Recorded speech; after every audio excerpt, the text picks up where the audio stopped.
Welcome to the Wizarding Wireless Network podcast with me, AJ. And me, Will.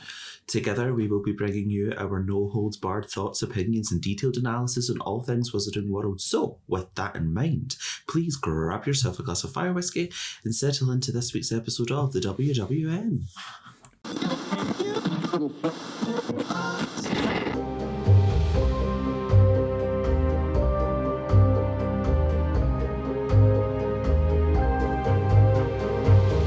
Welcome back to the Wizarding Wireless Network with your hosts, AJ and Will, streaming to you on all of your favourite podcast providers and over on YouTube.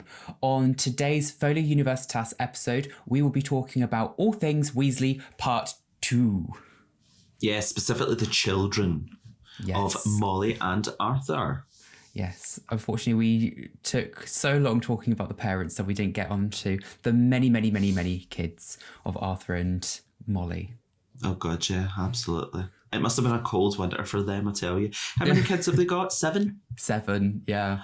Funny that the number 7 appears again. It does. It keeps cropping up. Yeah, it does. So, shall we begin with the eldest of the Weasley children, William? Yes, so that is William Arthur Weasley, which is strangely close to my name, which is bizarre to read. Yeah, it's just missing the George, isn't it? It is, pretty much, yeah. So, William Weasley, also known as Bill Weasley, was born in November 1970 and was then the first child of Molly and Arthur. He went and attended Hogwarts School of Witchcraft and Wizardry from 1982 to 1989. So this is like really early on. And a few people might remember Will from if they've played Hogwarts Magical Mysteries, the mobile streaming game. Mm-hmm. So during his time at Hogwarts, he was involved in numerous debacles, as people find out within the game. I'm not going to go too much into it because I don't want to necessarily put spoilers into it, but I will give a bit of an overview as to kind of the happenings in his school years. Yeah. So Will was born at the height of the First Wizarding War. So he was around when his uncles Fabian and Gideon, so the two Pruitts that we talked about last episode, were murdered. So he was actually born and was around during that time. He was around during Voldemort's first rise to power and was actually just about to attend Hogwarts when Voldemort was defeated. So when Bill then went to Hogwarts in 1982, he was actually in the same year as Curly Duke and Myron Wagtail, which some of you listeners might actually recognise names of them as the Weird Sisters. Yeah. So it's a nice little subtle hint there. He was obviously sorted out into Gryffindor House, as with all Weasleys, and quickly proved himself academically strong in defence against the dark arts, which we will come on to why that is relevant a little bit later. So at some point, either shortly before or just after he then began to attend school, an older student of Jacob was then expelled for endangering the school and was putting in place the breadcrumbs to find a cursed vault within the Wizarding World, which later on Will then gets wrapped up in with a few of his friends and your main character in the game. So during your time within that game, you start to pick out that Will is very good with curse breaking, and this is where it lays the seeds for him becoming, later on down the line, a curse breaker. A curse breaker for Gringotts, exactly. So Bill threw himself into work as a curse breaker at Gringotts, which ultimately led him to travel the world. By 1991, he was going back and forth between Great Britain and Egypt. So that's why from the earlier films, you don't necessarily see a lot of Bill in the first instance. But you then start to see him crop up in The Prisoner of Azkaban. That's then when the Weasleys then go over to Egypt on their grand tour after winning the prize draw.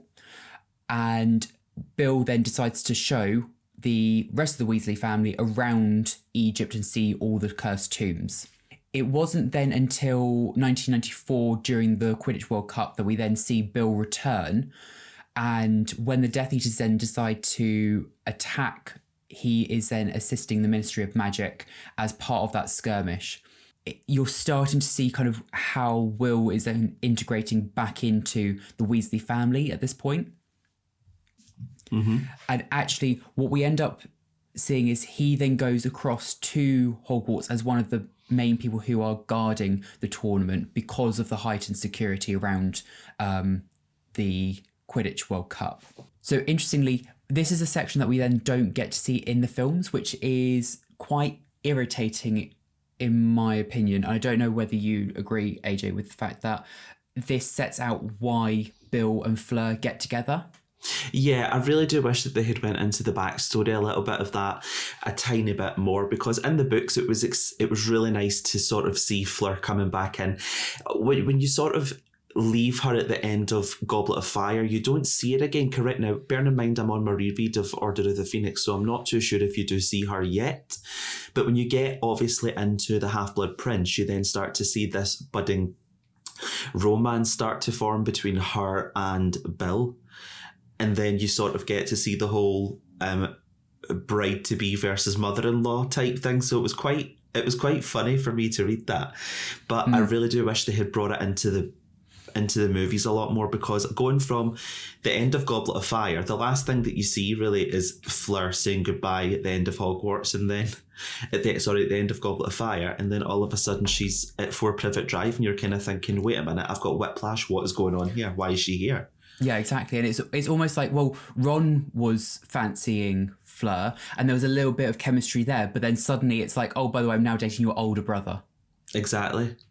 That I've never seemingly met. Like, I mean, if you were Fleur, who would you rather go for? Like Ron, is Ron, or Bill Weasley, cursebreaker extraordinaire, scar on his face, long hair, do you know what I mean?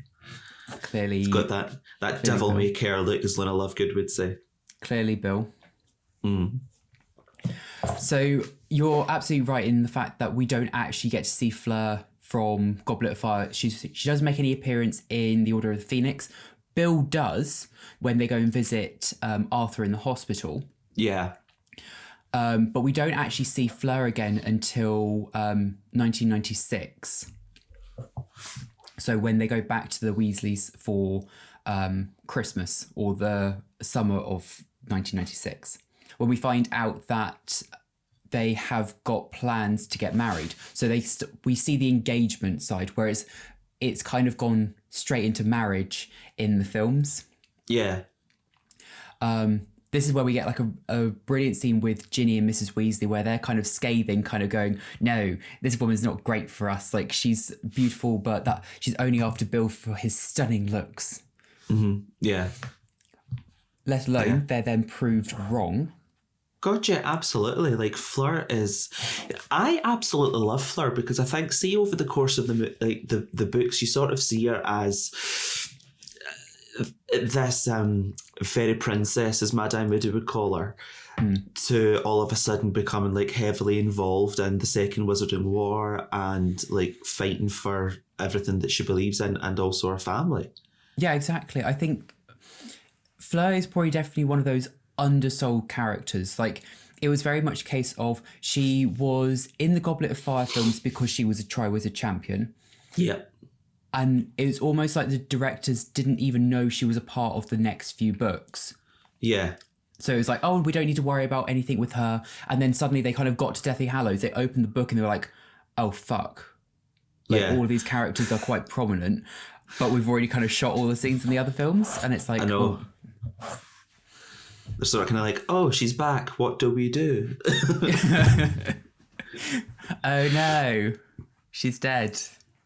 I liked like Melanie. Lavender Brown. Let's kill her off. She didn't die in the books, did she, Lavender Brown? I think she does.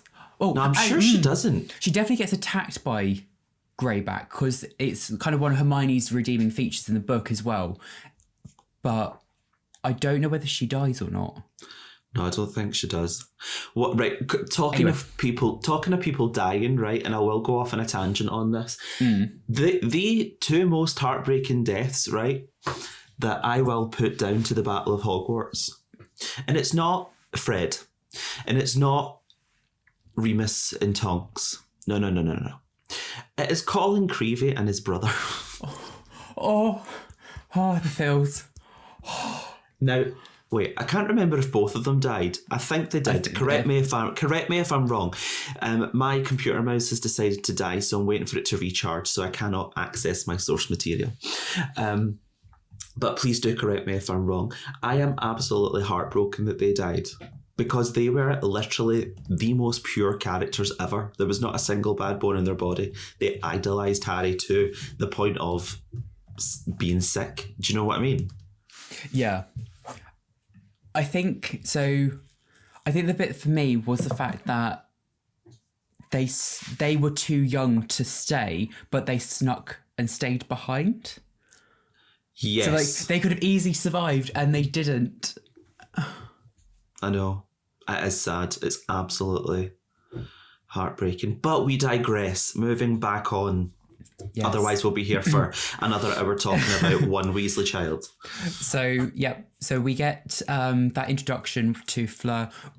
Mrs. Weasley and Ginny are at ends with Fleur thinking that she's only after Bill because of looks, and it's just a superficial relationship. But Will then gets attacked by none other than Fenrir Greyback. Indeed. Now, correct me if I am wrong, but he does not fully transform into a werewolf, does he? No. So, during the skirmish after Dumbledore's death, he's then left to patrol the castle. So, because Fenrir didn't bite Bill, he only got scraped on his face. Bill wasn't then infected with the werewolf curse. Yeah. He just ended up having a bit more of a liking develop for rarer steaks, should we say. I love a bit of a rare steak. Well, I say rare, medium rare. Like, yeah. I want a steak and it's got like one shot in its back and sinus. Do you know what I mean? Like, I want it mooing on my plate.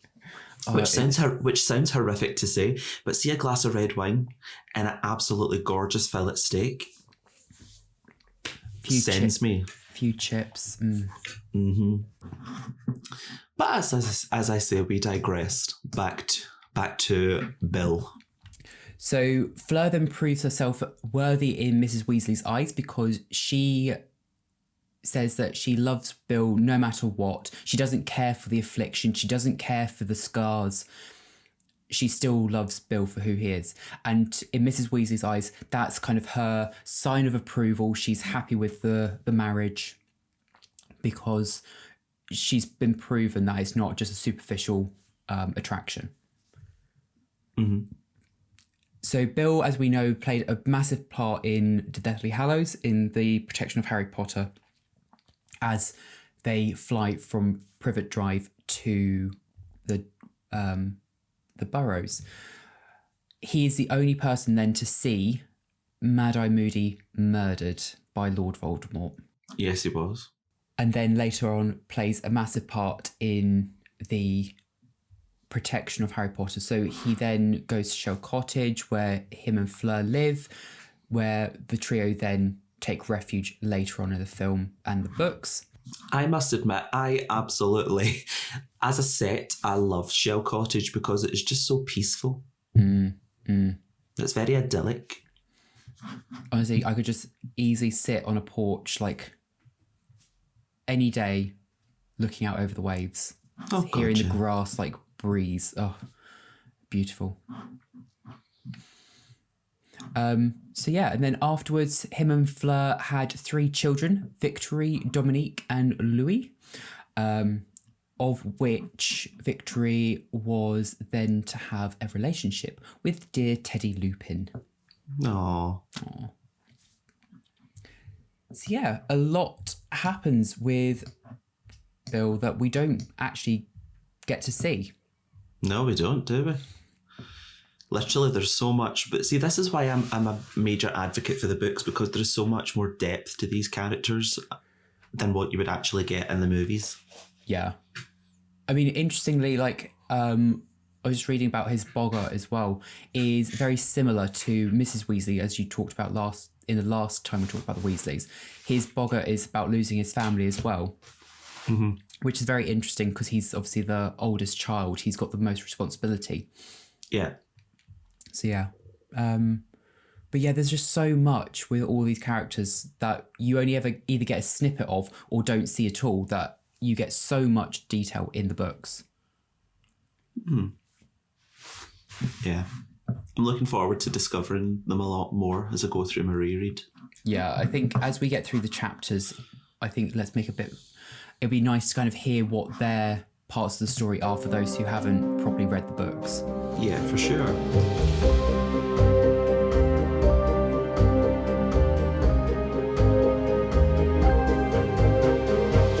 So next on we then have Charlie Weasley, who is the second eldest. We've talked a bit about Charlie already, so for those who have been paying attention to the previous episodes, or if not, please make sure to go back and see the chapter about Norbert, where we talk plenty about Charlie. Well, we certainly do. So Charlie is the second oldest, and so showed a keen interest in care of magical creatures, which then led him to his dragon wrangling youth. His interest for dragons started back when he was a young child. So actually what he used to do was he would turn the pets that the Weasleys had, he would try and attempt to transfigure them into dragons. That's a red flag if ever I heard one. Literally just a little bit. So he would settle on sticking paper wings on scabbers with spellotape and try and make Errol fly around with a dragon mask on. Which I just think, knowing Scabbers is Peter Pettigrew, is hilarious. Absolutely. So he really excels in care of magical creatures. He's at Hogwarts during very similar times to Bill Weasley and starts attending Hogwarts in 1984. Now, interestingly, Charlie ends his Hogwarts academic years in 1991. So literally we just miss him when we start attending with Harry in 1991. So what I quite liked about that was the fact that when we see Charlie in the books helping Hermione and Harry take Norbert out of the castle, is Charlie's literally just finished his studies. So he's literally just finished Hogwarts and is already in Romania? Yeah, so he finished in June, so when the school term ended. Yeah. And obviously Harry and Hermione and Ron started in September. Oh, he's living his gap year fantasy, isn't he? Literally. I wondered if he stayed in Romania, did he? So he did stay in Romania for a time. He joined the Weasleys going to Egypt in 1993, and then he returned to the Burrows to then attend the Quidditch World Cup. So I think at this point, he's really kind of going back and forth between the Burrows and Romania at this point. Okay, again, right, fair enough. It kind of explains why you don't necessarily see Charlie a hell of a lot in the first few books. Oh, okay, fair enough. So he's travelling. Yeah. We then see him a lot more in the Goblet of Fire. And again, really why they should have included all the characters, because what task happens in the Goblet of Fire? I mean, there's several tasks, but the one that springs to mind here is the one that involves dragons. That's the first task. Exactly. And who brings them over but none other than dearest Charlie? Indeed. And all we get in the films is a little name drop. I know. Oh, and also in The Prisoner of Azkaban, a tiny little snippet of him in the Daily Prophet when the Weasleys are in Egypt. That is true. We get a Ed Sheeran lookalike. Yeah, very much so. Talking of Prisoner of Azkaban, I was rewatching it last night. Someone on Instagram, and whose name I cannot remember, and God forgive me, but they put on that there was more than one night bus conductor, and they circled this one little man who was sitting at the bar in the Leaky Cauldron. And then I was rewatching that scene last night, and there was two extra conductors from Stan. Oh, okay. I'll Are they send you still the in like screenshot. the uniforms and stuff? Yeah. Nice. I Nice know. little hint. I know, I'll send you the screenshot so you can see. Maybe there's more than one night bus. Well, very possibly. Like, I know it moves quite fast, but it's only got so much capacity in it. Well, very true. Very true. Yes, I know the screenshot. Yeah, I will do. I'll find it after this. Fab. So, yeah, we get Charlie bringing over the dragons, and Harry gets to meet Charlie and meet the dragons, which is why he then knows about the first task. He was then actually recruited. So again, after the Goblet of Fire, Charlie then goes back to Romania. So he still hasn't fully kind of come home at this point. But interestingly, towards the end of the Goblet of Fire, because of Voldemort's return, Dumbledore actually gives Charlie a task to do on his return to Romania. So Charlie was then assigned to recruit foreign wizards to fight for the Wizarding World and stand up against Voldemort. So interestingly, actually, what we then see is the Wizarding War is a lot bigger than what we see in the books. In the films. Yeah, I mean, I would certainly say it's probably a global thing, almost to the same extent of what, in Fantastic Beasts, when you see the amount of support that Grindelwald was rallying, throughout Paris, throughout New York, everywhere else. I imagine Voldemort would have done the same, that there would have been more branches of, it makes it sound like a meeting group, but there's like more branches of Death Eaters dotted around the world. I don't really see any reason as to why, if he wanted to achieve world domination in the Wizarding World, it would just stick to purely Britain. And I think this is where it works very well for dramatic effect in the films, but in practicality sense, think of how those shots of the Death Eaters on the hill, all the snatchers running from the forest, how big the army of the Death Eaters are, and yet inside the castle, it's just 5. Yeah. Well, yeah. I think it's like, what is it? Anyone over the age of 16? 17 can stay and fight. That's 2 of the year groups in Hogwarts, plus the teachers. So the Death Eaters must have been really crap. See? Do you know what I mean? It doesn't make any sense when you actually put it like that in the film. It doesn't make any sense. No, none. Whereas in the books, it is a case of you've got the students, you've got adults, you've got people from around the world all fighting, rallying with the Hogwarts school as defence. They've all snuck in through the secret passageways, and that's the army. So I'm really kind of like, it doesn't make any sense when you look at it from a film perspective. Yeah. CGI's got a lot to answer for. Yeah. But you see what I mean? Like, they've gone for dramatic effect over actual practicality, which I really don't agree with films these days. Like style over substance. Yeah, yeah. So, as we know, then Charlie then gets pulled into the Battle of Hogwarts.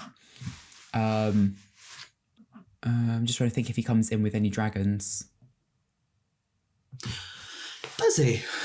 I don't see it. I mean, I would ideally like to think so. It's like, what are you going to bring to the party, Charlie? I'm going to bring in a Hungarian horntail. Could you imagine, though, like, if he just comes swooping in with a fucking dragon, like, and burning, like, rows of Death Eaters out? I would love it. It would be almost...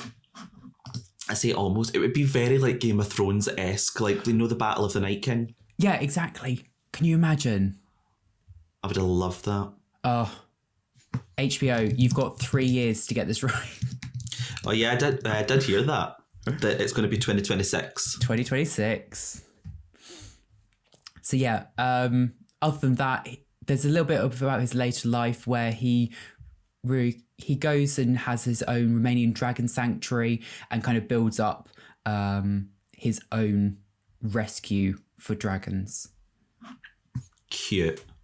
So yeah, that's really all for Charlie. Again, we don't really get to see very much about his Patronus or Boggart. The only thing we really know about Charlie is that his wand was a 12-inch ash unicorn tail hair wand.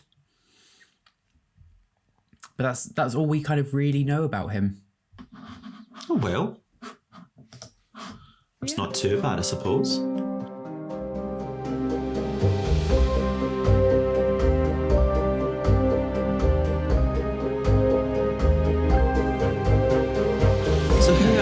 Talking about, I have got the next Weasley brother, haven't I? I have got the one and only Percy Ignatius Weasley. What a name, by the way.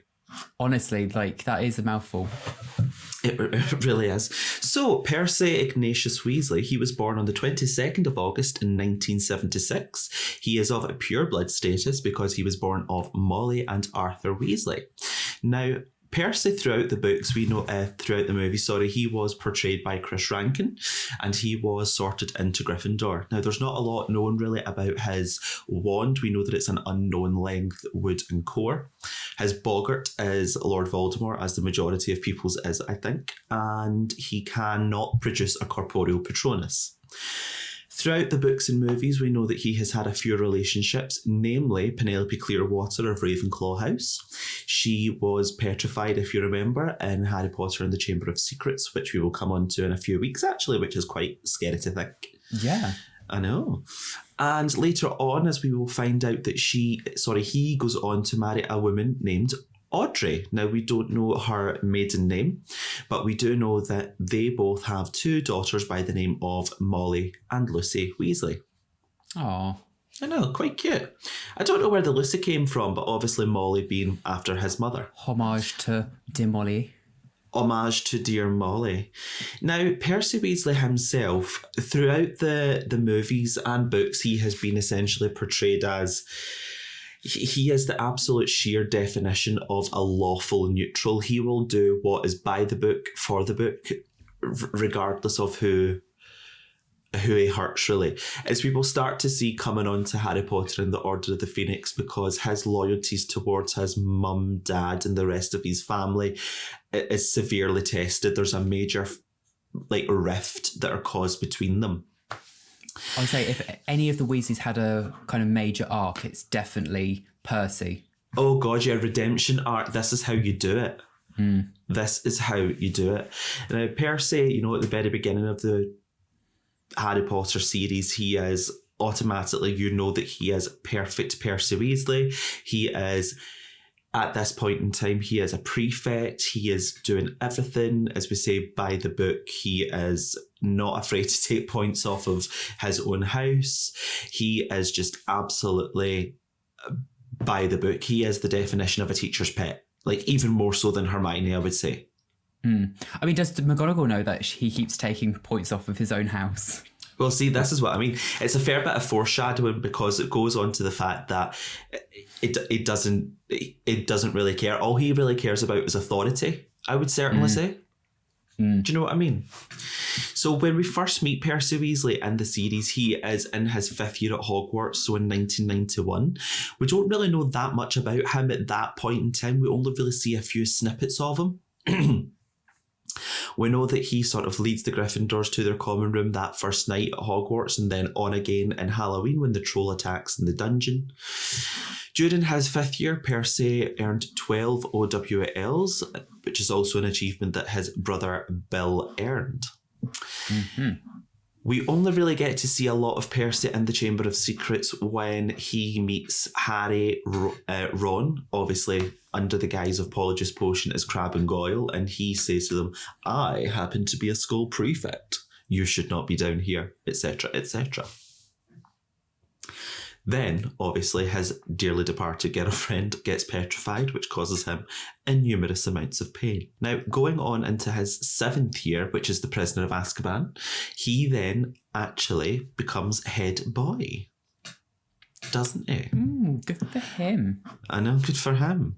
He very much likes to brand about his authority as head boy, which realistically, remember that video from years ago? I am a school prefect.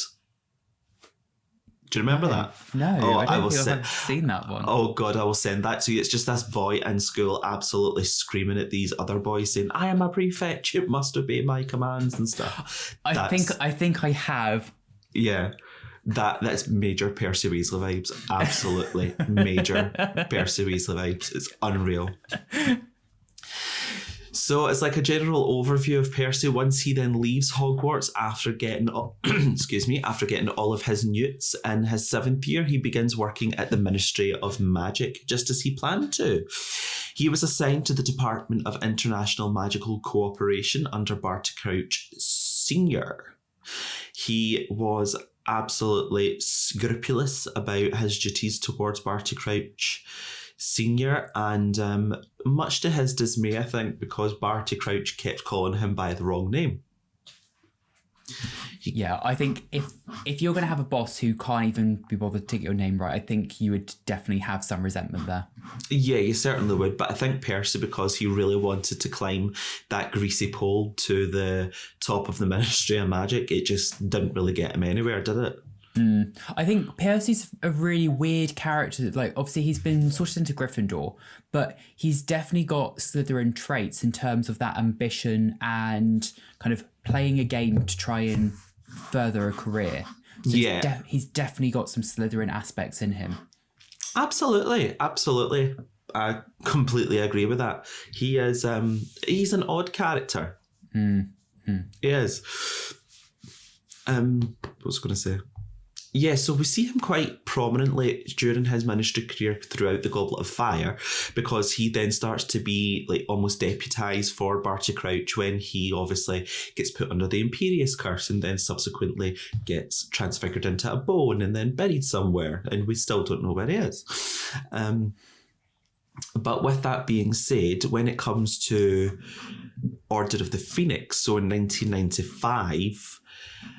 we start to see very much a darker side to Percy, I would say, because he then definitely goes against his family. Now, obviously, with Voldemort having risen at the end of Goblet of Fire, Cornelius Fudge did not believe that Voldemort was back, and because Percy is very much loyal to the Ministry of Magic, he was appointed as a junior assistant to Fudge himself.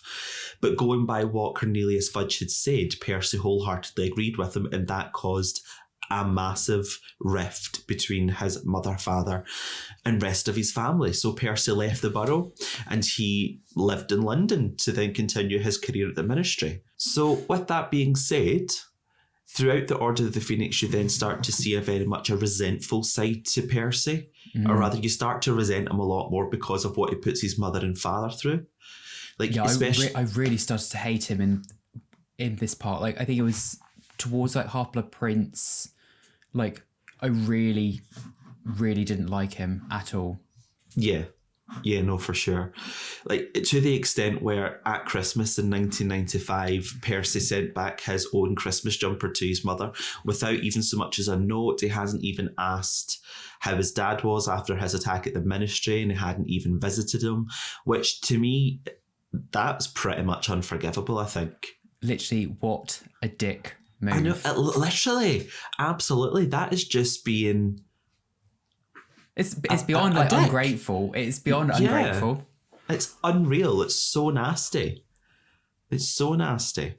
So after all that, when Dumbledore departs Hogwarts in a very stylish fashion after the discovery of Dumbledore's army, you can see Percy in the movies keeping a very much a firm grip on Harry during Dumbledore's attempted arrest. And it just sort of goes to show, like, he does not care anymore. He is very much loyal to the Ministry. He is very much loyal to the Ministry. And then, but it's really nice at the end of Order of the Phoenix, because you then start to see Cornelius Fudge go, oh, Voldemort is actually back. So Percy now has got no other choice but to believe his mother and father. But interestingly enough, the estrangement still is there. You know, you can sort of see it. It's not really until that you get to the Deathly Hallows when at the Battle of Hogwarts. That's when I think Molly then has that change of heart of actually we need to stick together as a family kind of. Yeah, absolutely. Yeah. I mean, to the extent where in Deathly Hallows, Percy did not attend Bill and Fleur's wedding. And that caused his mum to cry even more. But when the ministry was overthrown by the Death Eaters and Pius Thicknesse was put into power, Percy really did begin to see what was happening round about him, and he continued to work at the ministry under Pius Thicknesse. But even though he managed to make contact with Aberforth Dumbledore and sort of rejoin the Order of the Phoenix and Dumbledore's army, so when it came to the Battle of Hogwarts, Percy was actually there when his brother Fred died. And one of the best lines that I think I remember reading in the book, and Percy says, "Hello, Minister, did I mention that I was resigning?" And then Fred said, "You're joking, Percy. You're actually joking, Percy. I don't think I've heard you joking since you were." And then that's when Fred dies. Which, for me, was absolutely heartbreaking. Yeah. I think, again, it pulls on your heartstrings so much more in the books because they've only kind of really just gotten back together. They're a bit more of a family. I think for me, it's the fact that Percy actually gives Molly an apology. Yeah. As well, is the fact that that's what does it for me, is the fact that he's not afraid to apologise and admit what he's done and how wrong he was. But it's all come too late. Yeah, it's like that's the thing. You're not going to get those years back. And I guarantee you that within years and years and years and years to come, he would be absolutely hating himself for that. Yeah. With that being said, that is pretty much an overview on the dearest Percy Weasley. So we can see that at 19 years later, he would be standing on platform 9 3/4 discussing broomstick regulations, seeing off one of his daughters to school. But after the Battle of Hogwarts, Percy then went back to the Ministry of Magic, which was newly reformed under Kingsley Shacklebolt, and worked under Kingsley. Fabulous. Absolutely.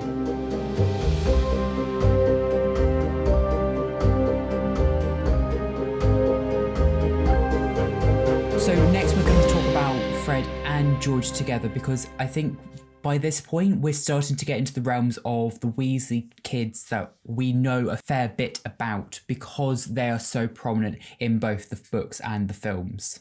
Yeah, no, for sure. So Fred and George Weasley, they are both played by James and Oliver Phelps, and they were both sorted into Gryffindor House. Now, let me just double check this actually, because I've only got Fred's here, but I need to double check George's wand and boggart. Do you know that off the top of your head? I have it here. Okay. Now, interestingly, little quiz question for you. Do you know who plays who? Wait a minute. Which way round it is? Off the top of my head, no, I absolutely don't. That is probably like the hardest quiz question ever. Like, which of the Phelps twins plays Fred? Yeah. So Oliver plays George and James plays Fred. Well, there you go. There you go. Now, what would have been funny is if actually in certain scenes they swapped, but could you imagine, like, they just, like, swapped halfway through a scene and it's just like, oh, yeah, no, I'm Fred. I'm George. Do you think you would have noticed? To be honest, without probably, like, scrutinising the films, I probably wouldn't. Especially in the early films. Like, you know when they come up behind Harry as the Quidditch, talking about Quidditch, they literally look identical at that point. Yeah, they do, actually, to be fair. Yes. Talking about wands and boggarts. So I have got one boggarts here. It's probably the same as yours, to be honest. Yeah, I think so. The only thing that I've really found here is that when it comes to Fred and George, they basically have the same, as in unknown length of wand, wood and core. Their boggart is both Lord Voldemort. Yes. Fred's Patronus, on the other hand, is a magpie. Same with George. What a coinkydink. I know. Now, I did do a little bit of digging around kind of why it was a magpie. Okay. And there's some kind of nuances around the reasoning behind it. The reason they're both magpies, and I thought this was quite interesting, was the fact that they have got very clever natures about them.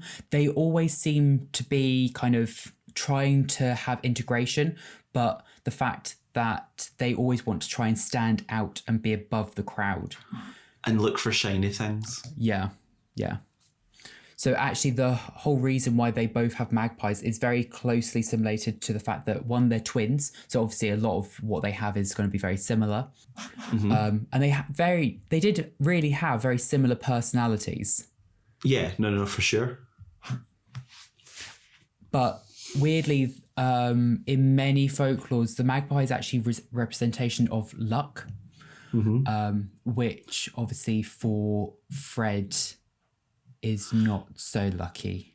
No, not really. But I suppose for both of the Weasleys, they really... I mean, I was going to say luck. It's not really luck, because the fact that those two earned a lot of money because of their business venture, but that wasn't luck. That was sheer hard work. Well, to be fair, the luck part came into the fact that where the bank rolling started coming in. Yeah. So if you think about, a lot of the money they gained was from Ludo Bagman and actually doing all the betting. Well, very true. But saying that, did Ludo Bagman actually give them the money? No, so he gave them fool's gold in the end. Yeah. So that is then where Harry thankfully steps up when he wins his money reward for the Goblet of Fire.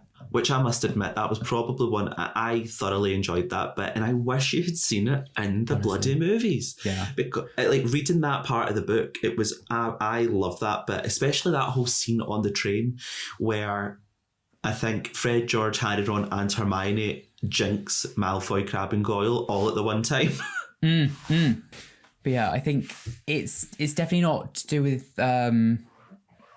I do agree with you. It's definitely not necessarily all luck, but there is a degree of luck to it. Yeah, for sure.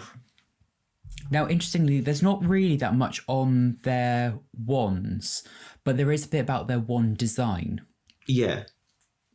Now, both of their wands were fashioned after broomsticks because both Fred and George were both very known for playing Quidditch. Do you have their wands out of curiosity? I don't have the set where it's the both of them, but I do have Fred's individual wand. Okay.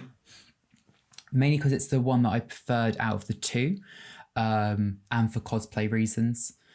But otherwise, I'm not a massive fan of either of their wands, if I'm brutally honest. Fair enough. What is your favourite wand? Oh wait, we've had this conversation before. We have. I remember. But it's definitely not Fred and George's. Fair dues. Have you got their set? I haven't actually. That is one thing that I do need to get. Have you not? This must be like a Mandela effect, because I swear, like on your table, you've got like a glass cap. I swear I've seen like the glass cabinet with the two wands in. No, that's the Triwizard Champion one. Oh, that's probably what I'm... Okay, so that's probably one that I'm thinking of then. Yeah. Okay. As we know with both Fred and George, I think they are only 2 years ahead of Harry. So they're actually in their third year by the time that Harry, Ron and Hermione attend Hogwarts. So realistically, we get a fair amount of time with Fred and George within the school because of how close they are to the year groups of the trio. It's not really until towards the end of their academic year that they start to show their abilities. Now, interestingly, they say they're not academic, but they are very good at what they do. Oh god, yeah, absolutely. Because I imagine, like, in order to design all of those suites with all those magical properties, that takes a hell of a lot of magical knowledge and skill. Yeah, well, if you think they've managed to make love potions, they've managed to make sickness suites that have temporary effects, not long-lasting effects. So actually the whole potion making side and alchemy side of what they do is really strong. But they're just not academic. They know what they need to do and they're very good and very skilled. They just can't do the academic side of things. I think Fred and George are a perfect example of people who aren't academically in tune, but are very practically capable people. Yeah, no, they're exceptionally skilled, I would say, at what they do. They're definitely that kind of kinesthetic person where they're very hands-on. Everything that the Weasley, Fred and George do involves a layer of being hands-on. The fact that they play Quidditch, the fact that they like to do like the practical joke side of things, all of which is a practical element. But when it comes to spell casting, not so much. Because as we see when they're practicing in the Order of the Phoenix, they're not the quickest to pick up spells. And especially if you think about what year group Fred and George are in. What are they in? Are they 7th year at this point? They are 7th year, yeah. So if you think they're 7th year, they're trying to practice things like the Patronus charm, and actually they're not the quickest to pick this up. But saying that, there's a lot of witches and wizards who cannot produce a corporeal Patronus. That is true. But even a non-corporeal version. Yeah. So when we then get to the Battle of Hogwarts, or the 7th book, we've got the Battle of the Seven Potters, where unfortunately George loses an ear to Snape using the infamous Sectum Sempra. And then unfortunately, when it comes to the Battle of Hogwarts, as we talked about with Percy, that is when, unfortunately, Fred meets his demise. Yes. Now, unfortunately, when he passes away, it's left George to then tend to the shop by himself for a time, but eventually then marries Angelina Johnson, as most people would know from the films. Which, interestingly enough, did you know that Fred Weasley took her to the Yule Ball? I did. So I do find this a bit weird, the fact that Fred and Angelina were together, and then seeing as he's died, like Angelina's like, oh, well, there's a twin over here, kind of like a little bit creepy, but you know. Yeah. We'll kind of skim over that point. Yeah. Moving on. But otherwise, they get married, and they have a daughter named Roxanne, which I can't help but have Moulin Rouge in my head. I don't think I've properly seen Moulin Rouge. Have you not? Oh my God, AJ. Rachel would kill you. I know, probably. I really want to see the stage show, but I've not seen the movie properly. Stage show is good because it's got more modern songs, but the film is a good kind of introduction. It's got some very good classic songs in it. Fair enough. But yeah, all I've got is Roxanne in my head from Moulin Rouge. I know, that is a good song. I do like that song. And it's then George and Ron who then actually take up the mantle of looking after the shop after Fred's death. Which is very sad, but also a kind of nice full circle moment for Ron.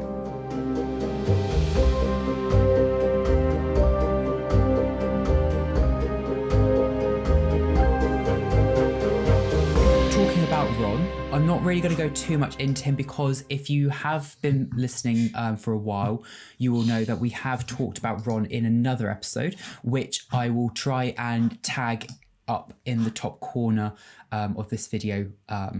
Hopefully, I don't know which corner it's going to be in, but one of those two corners. So go back and watch our conversation about the trio. Gorgeous. Yes. The only other Weasley child that we have left, and I just am going to echo what Will has said here. I am not going to talk too heavily about dearest Ginny Weasley because we will be talking about her a lot in the next few months to come. Yes, with the whole plots of the Chamber of Secrets. But yes, spoilers. But as we know, dearest Ginny Weasley, Ginny Potter now, Nee Weasley. She was born on the 11th of August 1981, sorted into Gryffindor House and portrayed by none other than Bonnie Wright. In terms of her wand, we know that it was made by yew wood, which almost, I believe Voldemort's is made from yew wood as well. It is, yes. It is. But we do not know the length or the core of the wand. Her boggart is Lord Voldemort, and her Patronus is a horse. Now, after her Hogwarts career, she became a chaser for the Holyhead Harpies, a senior Quidditch correspondent for the Daily Prophet, and sports editor for the Daily Prophet.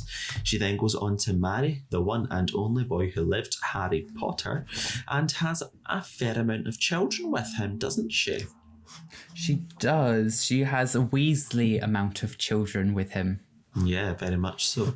Now, what does she have? Who does she... I say what? Who does she have? So they have... Albus Severus. Is it James Sirius?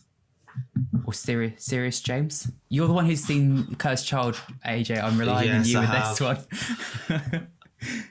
Wait a minute, where are we? So she has James Potter II, Albus Potter, and Lily Potter. That's the one. I am sure it's James Sirius Potter. I knew it. But saying that, what's Lily's middle name? Oh, it's Lily Luna. Lily Luna. Oh. That's cute. That's cute. That is cute. But yeah, so that is a very brief overview on Ginny Weasley, but I am not going to go into too much detail on her because we will be talking about her a lot in the months to come. I do feel, however, like a lot of the Weasleys, their boggarts are a bit of a cop-out in terms of it's just like, what's their boggart? Lord Voldemort. But to be fair, if you were raised during the Second and First Wizarding World War, then what would you have it as? If you've already come face to face with them, Ginny Weasley got very intimate with Voldemort. That's true, but Ron still has spiders over everything else. Yeah. And Ron's come face to face with Lord Voldemort. He's come face to face with like a werewolf. He has. And yet his main fear remains spiders. Fair dues. We stand a consistent king. Now, the only thing to add really about Ginny is her Patronus, which obviously we know from the films as a horse. Whose horse is that?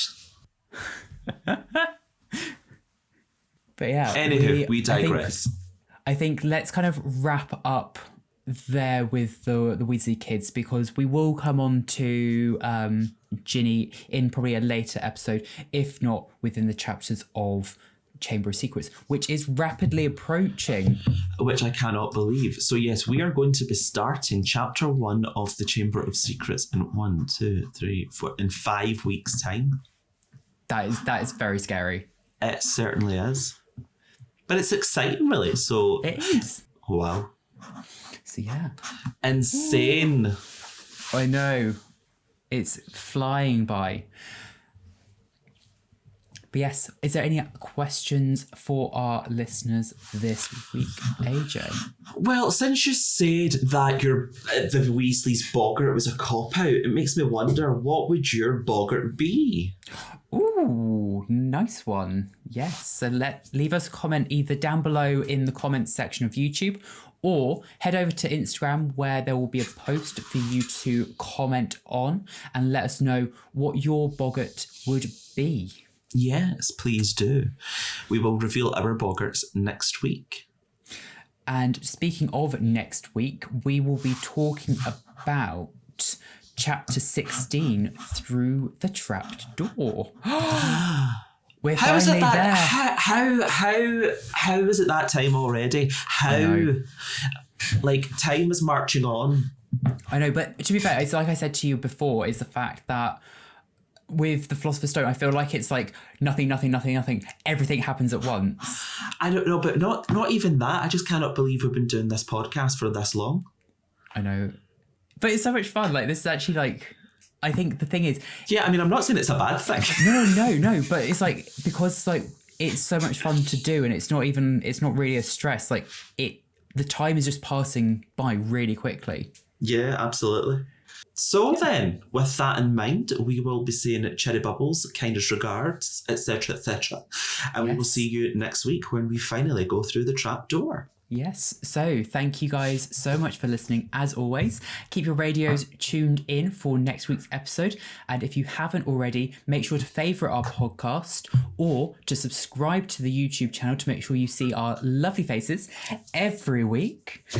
And yeah, we will see you next week. So with that in mind, cherry bubbles from moi. Kindest regards. Bye-bye.